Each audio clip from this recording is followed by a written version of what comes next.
19 h, bonsoir à toutes et à tous et merci de nous rejoindre sur Al24 News pour cette nouvelle édition. Tout de suite, les titres de l'actualité de ce mercredi 26 avril.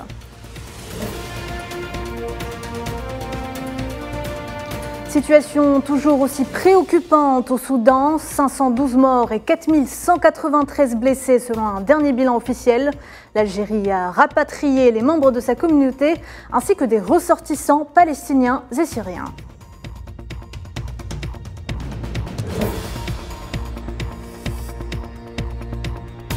Le chef de la diplomatie algérienne, Ahmed Attaf, est au Mali. De Bamako, il a rappelé le rôle central que joue l'Algérie dans la concrétisation de la paix et de la stabilité dans la région du Sahel.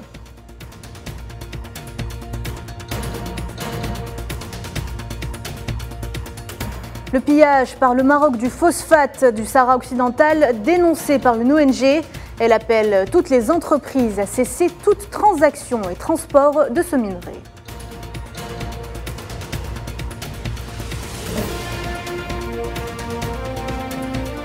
Et puis en marge de la tenue au Conseil de sécurité de consultation sur la situation en Palestine, le vice-représentant permanent de l'Algérie auprès des Nations Unies appelle à la concrétisation de l'admission de l'État de Palestine en tant que membre de plein droit de l'ONU.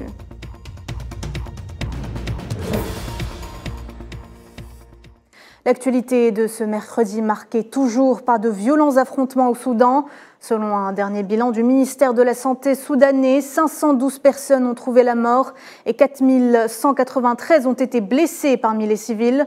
L'Organisation mondiale de la santé tire la sonnette d'alarme. Plus de 60% des centres de santé de la capitale soudanaise sont fermés, a indiqué l'Organisation mondiale de la santé ce mercredi.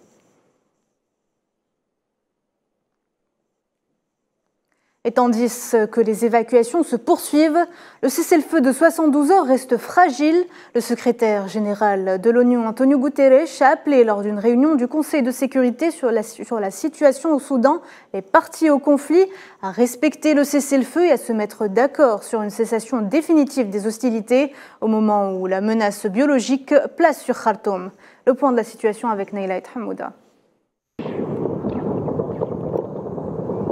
Dans la capitale soudanaise, des affrontements autour des lieux stratégiques ont largement continué et parfois même se sont intensifiés. 11 jours après le début des combats qui ont fait quelques 459 morts et plus de 4000 blessés, Volker Perthes, le représentant spécial du secrétaire général de l'ONU pour le Soudan, affirme qu'il n'y a pour l'instant aucun signe clair que l'une ou l'autre partie est prête à vraiment négocier. De la tribune du Conseil de sécurité, le secrétaire général de l'ONU, Antonio Guterres, a appelé à la fin du conflit. Les combats doivent cesser immédiatement. Nous avons besoin d'un effort total pour la paix.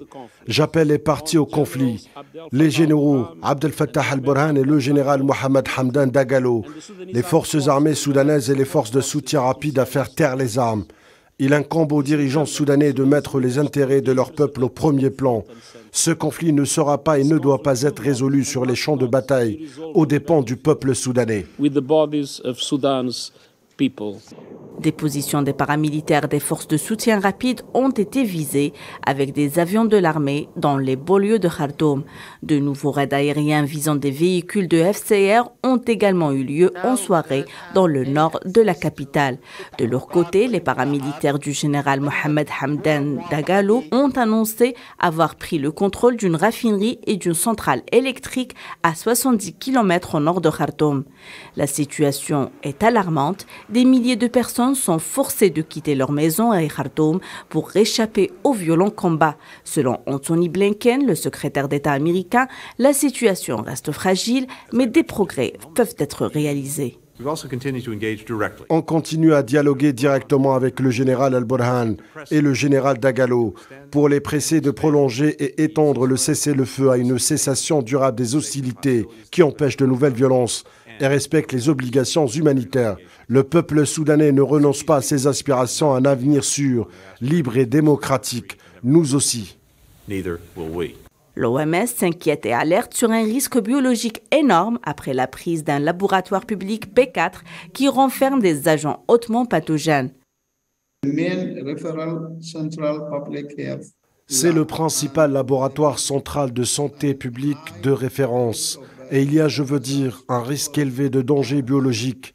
Parce que dans ce laboratoire, nous avons des isolats de rougeole ainsi que des isolats de choléra. Avec les coupures d'électricité, s'ajoutant à cela l'absence de techniciens pour s'occuper de tout cela, le risque d'aléas biologiques est élevé à Khartoum en raison de la présence dans le laboratoire de l'une des parties au conflit.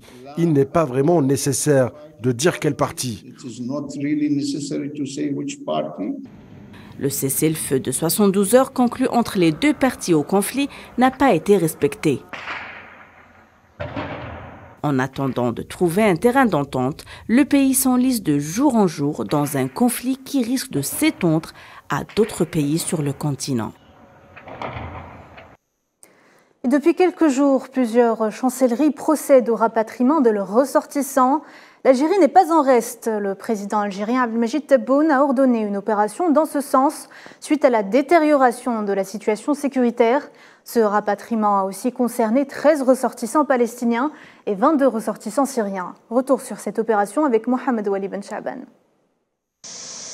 Près d'une centaine de ressortissants algériens et étrangers établis au Soudan sont arrivés mardi soir à Alger, conformément aux instructions du président de la République Abdelmajid Tebboune portant rapatriement de tous les ressortissants algériens désirant rentrer au pays en raison des derniers développements sécuritaires au Soudan. Lors de la première étape, nous avons recensé le nombre de citoyens algériens souhaitant retourner au pays. Après la détérioration de la situation sécuritaire, le président de la République a ordonné le rapatriement des membres de notre communauté, mais aussi les ressortissants des pays amis. Sur ce, nous avons entamé l'opération qui s'est déroulée dans de bonnes conditions. En plus des citoyens algériens, des ressortissants d'autres nationalités ont regagné la capitale Alger. 81 citoyens ont été rapatriés, 60 citoyens et 21 membres de l'ambassade et de leurs familles. Des ressortissants palestiniens et syriens ont fait le voyage avec leurs frères algériens. Pour des raisons humanitaires et de solidarité entre les pays arabes, nous avons répondu à cet appel qui intervient dans des conditions difficiles. Atterris à l'aéroport international d'Alger hier dans la soirée, les membres de la communauté algérienne ont remercié les autorités pour leur mobilisation et leur prise en charge. Grâce à Dieu et grâce aux efforts des autorités algériennes, nous sommes arrivés à Alger, sains et saufs. L'insécurité règne à Khartoum. On remercie le président de la République algérienne qui a entendu notre appel. Nous avons vécu la terreur. Dieu merci, les autorités algériennes ne nous ont pas abandonnés. Un geste humanitaire et de solidarité lourd de sens et qui prouve une nouvelle fois l'altruisme de la diplomatie algérienne qui œuvre pour le bien-être de toute une région.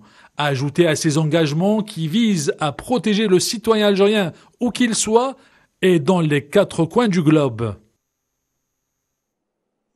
Diplomatie, le ministre algérien des Affaires étrangères Ahmed Attaf a été reçu ce mercredi par le président du Conseil national malien de transition, le colonel Malik Diaw, et ce dans le cadre de la visite de travail qu'il a effectuée à Bamako en sa qualité d'envoyé spécial du président Tebboune.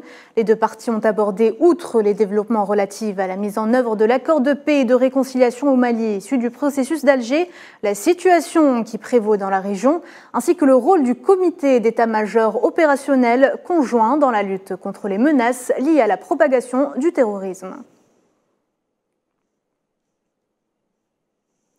Au sortir de son entretien ce matin avec le chef de la diplomatie malienne Abdoulaye Diop, le ministre algérien des Affaires étrangères Ahmed Attaf a rappelé le rôle central que joue l'Algérie dans la concrétisation de la paix et de la stabilité dans la région du Sahel. Il a également réitéré l'appui d'Alger à l'instauration de la sécurité dans la région. Ce n'est un mystère pour personne que la région du Sahel est une région qui est une source de grande préoccupation pour l'ensemble des pays de cette région, y compris pour l'Algérie. Il était donc naturel que je vienne ici. Mais il n'y a pas que ça. Il n'y a pas seulement la situation sécuritaire qui prévaut dans cette région, il y a aussi la densité des relations bilatérales que mon pays entretient avec les pays de cette zone. J'étais en Mauritanie, je suis aujourd'hui au Mali et ma prochaine destination sera le Niger. Je peux vous assurer que la coopération algéro-malienne a de très belles perspectives devant elle. Dossier sahraoui pour s'intéresser ce soir à la société civile espagnole qui soutient et affiche son positionnement par rapport à la cause sahraoui dans sa quête d'indépendance. Un positionnement carrément à l'opposé de celui de Pedro Sánchez, le chef de l'exécutif, qui à ses risques et périls semble avoir choisi son camp. Sofiane Baroudi. La coordination espagnole des associations solidaires avec le Sahara occidental a exprimé clairement dans une lettre ouverte adressée au chef du gouvernement Pedro Sánchez que la société civile espagnole qu'elle représente ne trahira et n'abandonnera jamais le peuple sahraoui, qui est le seul habilité à décider de son avenir à travers un référendum d'autodétermination. La coordination a également réitéré sa ferme condamnation de ce qu'elle a qualifié de revirement inattendu et unilatéral. La lettre relève également que le pas unilatéral de Sánchez constitue une déviation totale de la voie suivie par la politique étrangère de Madrid depuis un demi-siècle, en rappelant que l'Espagne était la puissance administrante du territoire du Sahara occidental, toujours en attente de décolonisation. La coordination de la société civile a également affirmé que le peuple sahraoui ne marchera jamais seul sur le chemin de l'exercice de son droit libre à l'autodétermination et à l'indépendance. Sánchez nous exhorte à expliquer nos positions sur le Sahara occidental et le Maroc. La mienne se résume en deux mots, la légalité internationale et la démocratie. Quand je parle de légalité internationale, je veux dire le respect des résolutions des Nations Unies qui exhortent les deux parties à reprendre les négociations afin d'arriver à une solution juste et durable et acceptable qui consacre l'autodétermination du peuple du Sahara occidental dans le cadre des dispositions des résolutions des Nations Unies.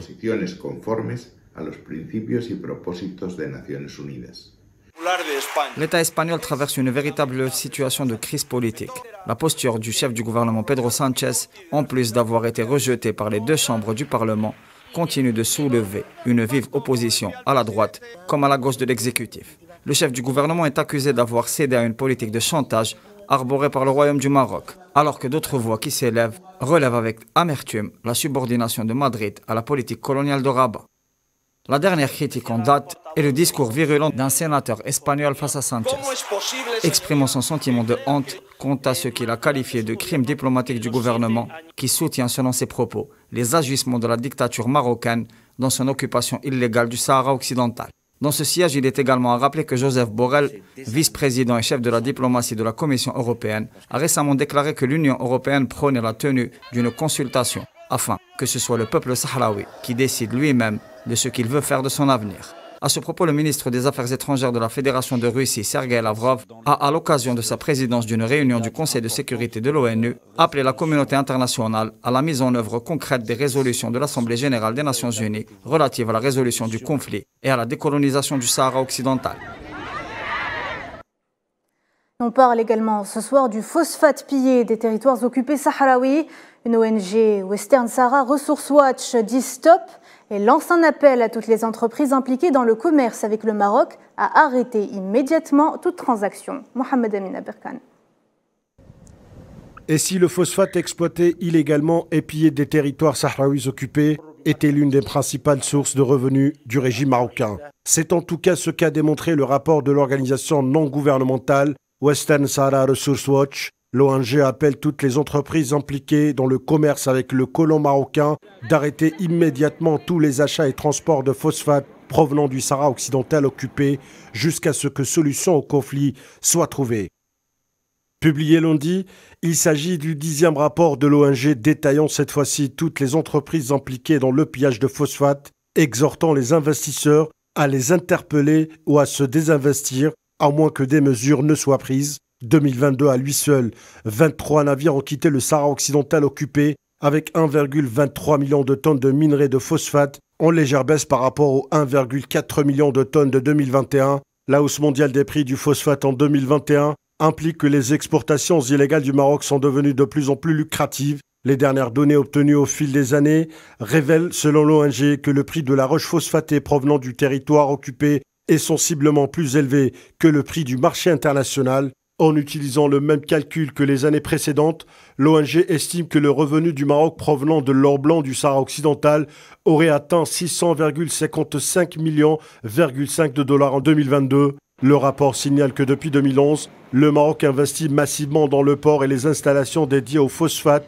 de la dernière colonie d'Afrique pour rendre son commerce plus rentable, malgré les promesses antérieures de ne plus s'approvisionner en minerais de phosphate du Sahara occidental. La société américaine Innophos Holding au Mexique est désormais devenu le plus grand importateur du territoire occupé, selon le document de l'ONG. Le rapport démontre également que les importations vers l'Inde, le Mexique et la Nouvelle-Zélande constituent plus de 92% de l'ensemble du commerce des minerais du Sahara occidental occupé. Le régime marocain utilise des méthodes immorales et illégales pour justifier le pillage des richesses naturelles du Sahara occidental ou pour influencer les décisions en matière de droits de l'homme, comme cela s'est produit lors de l'accord de pêche entre l'Union européenne et le Maroc et qui expire le mois de juillet et qui a dévoilé un scandale de corruption jamais atteint et démontré l'étendue des tentacules du Marzen.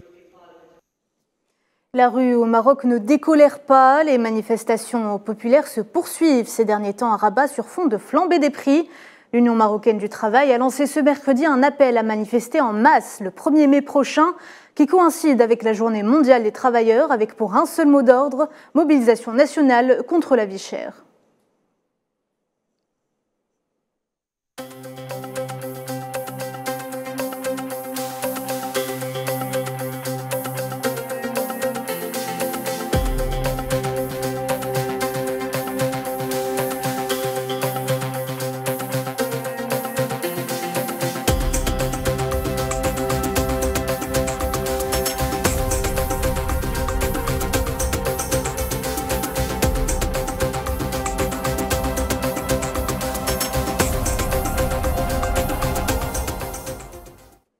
Le chef de la diplomatie palestinienne, Riyad al-Maliki, a interpellé le secrétaire général de l'ONU, Antonio Guterres, afin d'œuvrer en faveur de l'application des résolutions onusiennes inhérentes à la protection du peuple palestinien.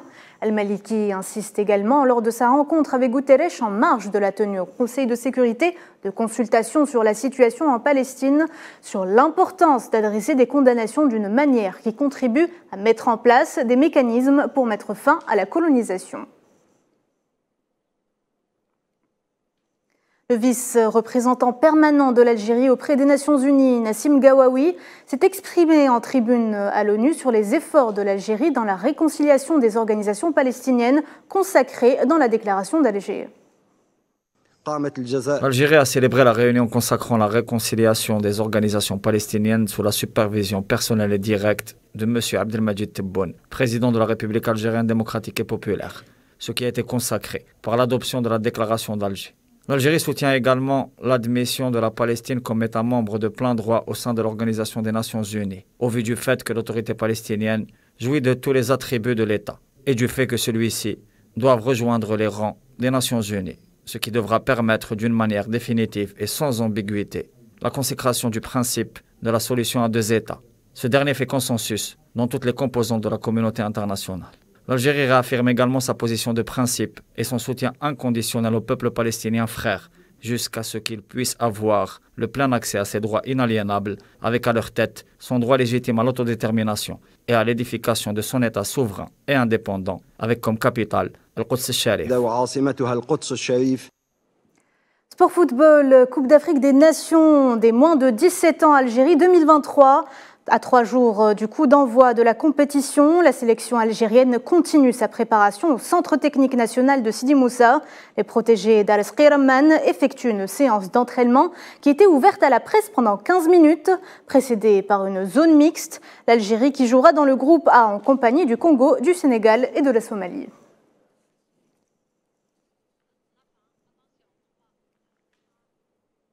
C'est la fin de ce journal. Merci de l'avoir suivi. L'information continue sur Al24 News. À demain.